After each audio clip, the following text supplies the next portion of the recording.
Selamat pagi anggota jemaat dan simpatisan serta pemirsa sapaan Gembala GKI dimanapun berada.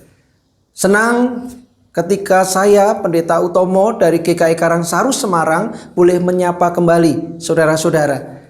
Mari kita siapkan hati kita untuk mendengar firman-Nya. Kita berdoa.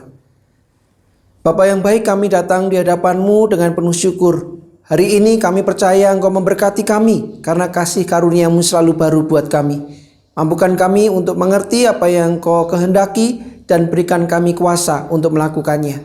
Kami serahkan hari ini di dalam nama Yesus kami berdoa. Amin. Saudara-saudara yang dikasihi Tuhan, kita akan membaca dari surat Filipi pasal 4 ayat 6 sampai 8. Surat Filipi pasal 4 ayat 6 sampai 8 demikian. Janganlah hendaknya kamu khawatir tentang apapun juga, tetapi nyatakanlah dalam segala hal keinginanmu kepada Allah dalam doa dan permohonan dengan ucapan syukur. Damai sejahtera Allah yang melampaui segala akal akan memelihara hati dan pikiranmu dalam Kristus Yesus. Jadi akhirnya saudara-saudara, semua yang benar, semua yang mulia, semua yang adil, semua yang suci, semua yang manis, semua yang sedap didengar, semua yang disebut kebajikan dan patut dipuji, pikirkanlah semuanya itu. Berbahagia setiap kita yang membaca, merenungkan, dan melakukan firman-Nya. Hosiana. Saudara-saudara, tema kita hari ini adalah overthinking. Apakah saudara pernah menjumpai seseorang yang gampang cemas dan suka memikirkan banyak hal, dari tatanan rambut, warna kulit, merasa terlalu gendut, sampai urusan cuaca dan mengurusi orang lain? Barangkali juga kita salah satunya. Dalam bahasa kekinian, orang tersebut diberi julukan overthinking. Overthinking secara mudah diartikan seseorang yang terlalu banyak berpikir tentang banyak hal yang kadangkala sifatnya remeh, sepele, dan pastinya dapat berdampak buruk karena menimbulkan kecemasan dan kekhawatiran di dalam hidupnya. Sherry Lesford, seorang pakar hubungan, menyatakan ada dua tipe overthinking. Yang pertama adalah orang yang berkepribadian pengontrol, yang sangat overthink dengan semua hal.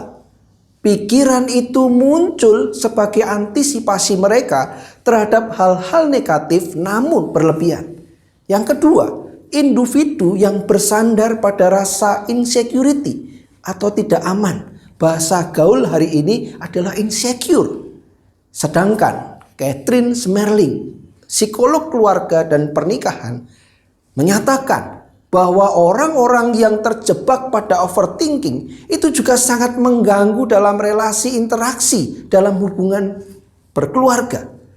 Ia katakan sikap overthinking lebih banyak membawa dampak buruk serta bisa menimbulkan kecemasan dalam hubungan. Soal kesetiaan misalnya, overthinking tentang kemungkinan pasangan berselingkuh bisa menimbulkan rasa cemas dan tidak aman. Saudara-saudara yang diberkati Tuhan, dunia dengan segala percepatannya telah mengubah wajah dunia, termasuk perilaku manusia. Overthinking sangat dipengaruhi oleh keadaan seseorang yang terjebak dalam dua kondisi. Yang pertama, sibuk tapi khawatir. Saudara-saudara, hari ini begitu banyak orang yang sibuk. Di masa pandemi memang sibuk terbatas, tetapi mungkin ia sibuk di dunia digital. Sibuk untuk bisa meraih kesuksesan, sibuk untuk bisa memenuhi tuntutan kebutuhan harian, sehingga tidak heran mencari investasi, mengikuti bagaimana supaya uang bisa berkembang lebih besar lagi. Namun sayangnya masuk dalam investasi bodong dan hal-hal yang merugikan. Sibuk tapi khawatir di dalam dirinya. Apakah semua hal yang dilakukan bisa mencukupi hari-hari hidupnya? melihat di dunia medsos, melihat temannya lebih bahagia, lebih sukses, maka timbul kekhawatiran. Mengapa saya tidak sesukses seperti dia? Meskipun mungkin segala sesuatunya abal-abal belaka. Sibuk tapi khawatir. Yang kedua adalah kesepian di tengah keramaian. Hari-hari ini, apalagi ditambah dengan masa pandemi, banyak orang terbatas interaksinya, relasinya. Meskipun di dunia maya masih bisa berselancar, namun kondisi itu membawa ia pada kesendirian. Bahkan dalam dunia realitas, ia tidak lagi dipedulikan, dipinggirkan, bahkan mungkin diasingkan. Kesepian di tengah keramaian. Begitu banyak orang di sekelilingnya, namun tak satu pun yang memperhatikannya. Ia merasa insecure dengan segala yang terjadi di sekitarnya. Saudara-saudara, oleh karena itu, mari kita perhatikan nasihat Rasul Paulus kepada jemaat Filipi yang kita renungkan pagi ini. Paulus memberikan nasihat yang sangat luar biasa, supaya kita terus menyerahkan segala pengharapan, kekhawatiran kita kepada Allah. Dan memohon damai sejahteranya melingkupi hati dan pikiran kita. Dan kita pun dimampukan untuk memandang, berpikir hal-hal yang baik. Saudara-saudara, saya memberikan kunci supaya kita tidak overthinking adalah PCF. Untuk mendeteksi apakah kita terjangkit virus COVID, maka kita perlu PCR. Kalau kita tidak ingin terjangkit overthinking, mari kita punya PCF. Apa itu? Yang pertama, percaya Tuhan. Percaya Tuhan menjadi bagian yang sangat mendasar, sangat penting dalam kehidupan setiap kita. Oleh karena itu Rasul Paulus dengan jelas menyatakan di dalam ayat 6 dan 7, serahkanlah segala kekhawatiranmu kepada Allah dalam doa dan permohonan dengan ucapan syukur. Mari bawa segala kekhawatiran, kegelisahan, kecemasan kita kepada Allah, Sang Pemberi kehidupan itu. Dan percaya supaya damai sejahteranya melingkupi kita, memampukan kita untuk terus berpengharapan. Bahkan damai sejahtera Allah itu menolong kita untuk bisa menemukan solusi dan terus berjuang di tengah kesulitan kita. Lalu yang kedua adalah citra diri positif.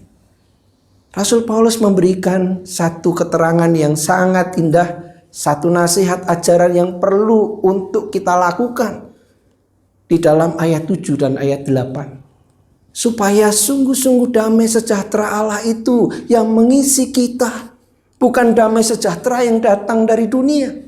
Dan juga Rasul Paulus mengingatkan kita supaya kita punya pikiran-pikiran yang baik, semua yang benar, semua yang adil, semua yang mulia, apa yang patut didengar dan disebut kebajikan, itulah yang perlu untuk kita pikirkan.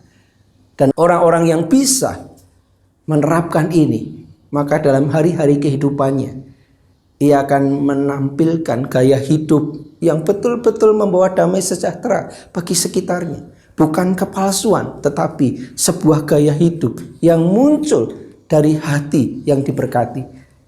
Seorang teolog Kristen bernama Reinhold Niebuhr, ia pernah menuliskan sebuah doa yang indah, The Serenity Prayer, doa kedamaian. Dalam kutipan beberapa kalimat doanya begini, ya Tuhan, anugerahkanlah kepadaku kedamaian untuk menerima hal-hal yang tidak dapat aku ubah, keberanian untuk mengubah hal-hal yang dapat kuubah, dan kebijaksanaan untuk mengetahui perbedaannya. Saudara-saudara, ada banyak hal memang yang kita tidak mungkin ubah dalam kehidupan kita. Dan biarlah kita berani untuk menerima itu. Dan tentu kita mau berjuang ketika memang ada hal-hal yang harus kita ubah. Dan yang ketiga adalah fakta, bukan opini. Seringkali kita terjebak pada opini. Seringkali kita terjebak pada pikiran-pikiran imajinasi kita yang berkembang.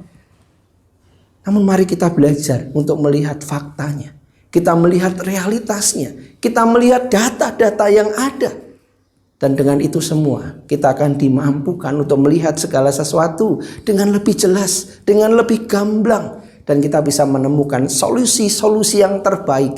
Dan kita tidak terjebak kepada overthinking. pikiran-pikiran yang berlebihan yang membawa kecemasan dan kegelisahan. Ketika kita mau bebas dari overthinking, ingat PCF. Amin. Bapa yang baik, kami datang di hadapan-Mu bersyukur untuk apa yang menjadi ajaran, nasihat, dan petunjuk-Mu bagi kami. Kami serahkan hari ini dan kami percaya Engkau memberkati. Dalam nama Yesus. Amin. Selamat berkarya, selamat menikmati kasih-Nya, dan hidup dalam sukacita. Tuhan Yesus memberkati.